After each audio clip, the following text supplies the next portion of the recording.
Larry, as we have looked at industrial companies and the ones who kind of stood the test of time and done well, one thing which is common across all of them is their ability to transform their portfolio.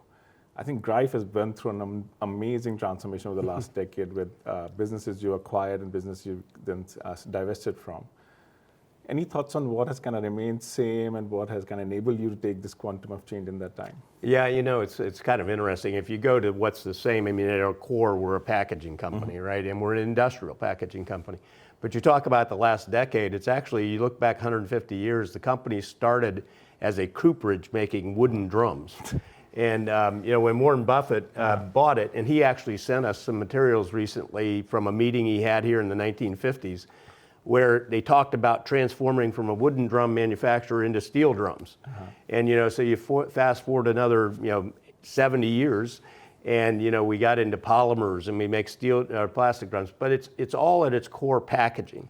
But if you look at the last decade, we have divested a number of businesses, and it goes to our strategic intent about becoming less cyclical, number one, but also serving sort of where the puck's going. And we want to be number one or two in the markets we serve, because we think if you're one or two, you can lead the market as opposed to just being sort of the tail on the dog kind of thing. And so we've divested a number of businesses.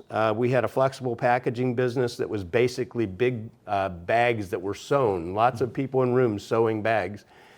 We disposed of that to our joint venture partner. We got out of a filling business. We used to fill drums. We got out of that business. And then probably the biggest thing is last year we ended up exiting our container board business. Container board is the type of paper that becomes cardboard boxes that show up on my and your porch every day from whomever. And for us, we were a 2% player in the market.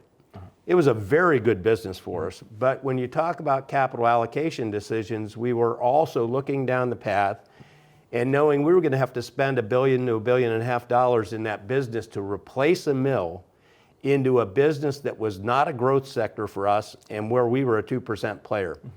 We structured a deal with PCA, who's the best player in the market, in our opinion, in that space. It was a great deal for them and a great deal for us.